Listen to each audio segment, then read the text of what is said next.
Okay, our next section, it is load save options. And by default, it's set actually very good. But you can always modify one of these. It's set default sense. So for example, you're going to go inside and you preset how you like it.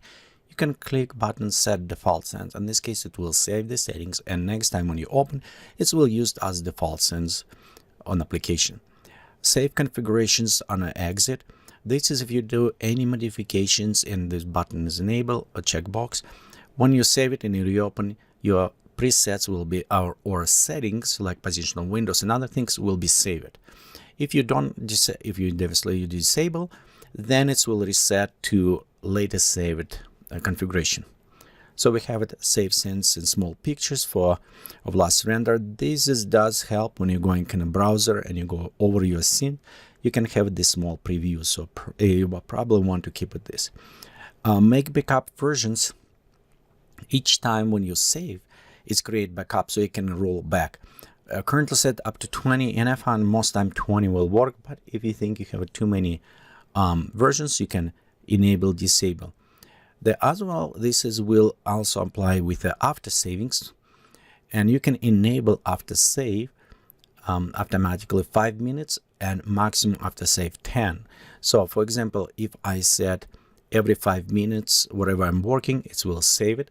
On this case, if application crash, power go off or something else happen, you actually can go to after save version and you can load it this.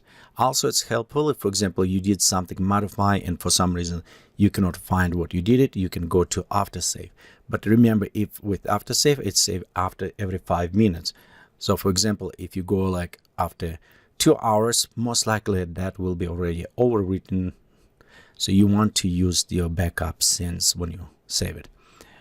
Use it system browser. It is, you notice before when I click, it's open view kind of look with the big icons areas, so you have your personal other things, and we'll look on this also. Instead that it will use your system, whatever you working on, just a browser like file, normal browser.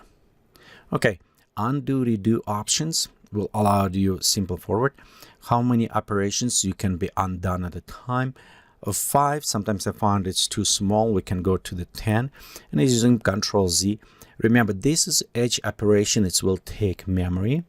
If you don't have that much memory on your computer, then you want to reduce it. If you have it more, you can increase.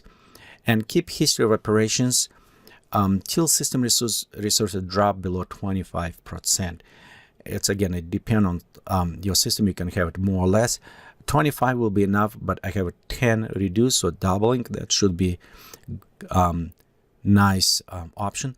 Also, current system resources 69 and flash history. Flash history will erase everything that I done before, kind of flashing is what meaning. And in this way, if you think something stuck in memory, and I found out in some cases when you're caching materials or some preview, you may have a problem with this. Flashing history will help to clear all this data that are not used anymore. Allow the network internet connection. This way, when you start application, it can communicate with a server, your own server. If your application crash or something happens, it will report. As well, it's check for the software updated or some licensing. By default is enabled. If you think it will work offline or you feel some other ways, you can just uncheck this. In this case, when you start application, all the other things, they won't communicate on by default. You need to manually update by click update, check for updates or other things. So you need to initiate this action manually. Okay, memory usage. This is a stop building plans when physical memory drop below 85, for example, exceed. So you can set again, depend on your size of memory and everything. Optimized 85 work very well. You can do a little bit less if, for example, you run multiple applications at the same time. Like, for example, if I run Photoshop, which is take a lot of memories, and they may have a problem. They want to reduce on both, so they work without interference too much with each other. Okay, let's look right now on the bottom right here. We have options, gamma options. It will open, and you notice the buttons will open additional menus first. Gamma options allowed us to set workflow for the gamma. Currently it says 1.8 by default, and gamma correction enable. This is help us to upkeep right contrast, brightness, all the stuff across different applications as we're using. For example, if you're going After Effects, Nuke, Vue, Plant Factory, you can always go with the same workflow gamma correction. That will be similar. For start, I will just say leave it as is. Okay, enable for everything 1.8, and same things for the images and put gamma. So just leave it as default. Next, let's go restore default messages. If you modify it, you can click this to restore. I'll just click, for example, and you can say it is action that done perform already by clicking. We can reset options to default if you modify it and you change some stuff. For example, right here, save, for example, set default sensor, stock options, something change, modify here, and disable apply to some object. If I click on this and reset, it will restore everything. I don't want to do this at that point, but restore options if you modify it and you don't know what you did and you want to default, so you can always click this one. Okay, next we have it actually load interface preset, interface color. So before this one, let's look on interface color. This way you can open and you can see right here we have all colors for our interface. So it's quite a bit in depth, and you can last through all of this. Most you want to work with the main text, dialogue, also the workspace and other ones options you can modify here. If you leave by default, is fine. If you want to modify in a way you like to see it, you can go right here and change all the colors. Notice right on the back right here, we can also load it colors if we have it, or we can save it. So you can create your save and you can save it and share, or if your friend have it something they want to share with you, you can preload it or have a different colors depend on what machine or monitor you're working. Okay, as we speak about interface color, let's look on interface presets. So this way, if you're familiar with a different type of application, for example, 3D Max, Cinema, and navigations, buttons, as well as colors, you can always go and select one you're familiar with and switch. For example, if you work a lot of Cinema 4D, you can select Cinema 4D, click OK. I want to do right now, so we keep it the same things, and it will switch your button mapping, it switch your colors to match the Cinema 4D. You can do same inside the Vue, so across all applications you will have a similar interface. Make it a little bit easy to work, and you don't need to remember what button does. Okay, change language. If you currently you have it English, French, and German, and by default it's English language, but if you prefer a different language, you can always switch here.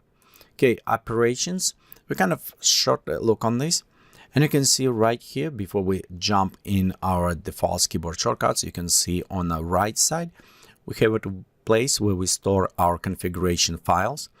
Location, we can load it and pre-save. So if you change your configuration and you like better, you can preload it this. So don't if you modify, I do recommend save it just in case if you do something else and you want to go back, you always can change. Also, you can switch your content folder to specific location, and I would recommend for you to use it maybe on your work folder setup, your content folder, so it's specific area, because when you reinstall or something, you can just point to that original location and have back there. You also can backup that. Image viewer, it's a use a default application, or you can switch, for example, on exe or other file, Photoshop or whatever you like it, which image viewer you like to use. As well, you can see right here, preferred documentation media wiki or PDF. Different between this, wiki is online and it's updated a little bit more faster than PDF. However, that is wiki will require active internet connection. However, PDF, you just download it and you can access when is on your computer. So you can switch between them, see which one you like it. Okay, keyboard shortcuts on our left. right here already some predefined, and you can preset more, because you can, if it does not exist one, you can click and create it. Otherwise you can leave by default and work this way. You notice not everything have a key shortcut. Okay, so some is missing. If you add or if you modify some shortcut, for example, if you do like Control-Shift-E, import elements or whatever, you can always click and reset to default. So don't worry about experimenting with this key. Say every property here you can actually restore to by default and go back. One important thing to know, if I press X, cancel, whatever settings I did on both of those screens will be lost. So if sometimes you maybe modify, like I change right here, area render, and if I go to options and for some reason I forgot about this, I click X, remember my settings will be lost on the first tab as well. So be sure just keep it intact. In some cases I would recommend make changes on one screen. When you're done, click OK, and this will require second time, and you can go second time options, go operations, modify here. In this case, you just modify this, not in a hidden tab.